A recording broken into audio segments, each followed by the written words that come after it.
White కాంబినేషన్లో ఏ colour combination ఏ design చేసినా కానీ ఒక లుక్ అయితే క్రియేట్ చేయొచ్చండి.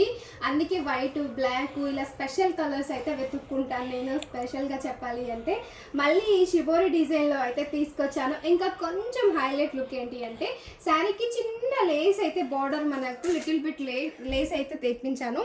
శారీ వైజ్గా క్లాత్ వైజ్గా ఎక్సలెంట్ అండి. Soft georgette fabric. అండ్ ఇంకా ఎక్సలెంట్ ఏంటంటే బ్లౌజ్ కూడా ఇలా చిన్న డిజైన్ అయితే చేపించాను శారీకి. సూపర్ అంటే సూపర్గా ఉంటుందండి. శారీ వైజ్గా కలర్ కాంబినేషన్ సూపర్ ఉన్నాయి. కాస్ట్ వైజ్గా కూడా చాలా తక్కువే ఉన్నాయండి. సో ఇందులో వచ్చేసి ఇదిగో మంచి బ్రింజాల్ కలర్ కాంబినేషన్లో అయితే ఉంది. Wow, pink colour combination. Pink కాదు, అది మెజంతా పింక్. ఇదైతే pink colour combination. Just 550 free shipping. And white and black colour combination, white and parrot green colour combination, just 550 free షిప్పింగ్లో ఈ కలెక్షన్ అయితే అవైలబుల్లో ఉందండి. నిజంగా శారీ మాత్రం చాలా సాఫ్ట్గా ఉంటుంది. అస్సలు మిస్ చేసుకోవద్దు. ఓకేనా, బాయ్ మరి.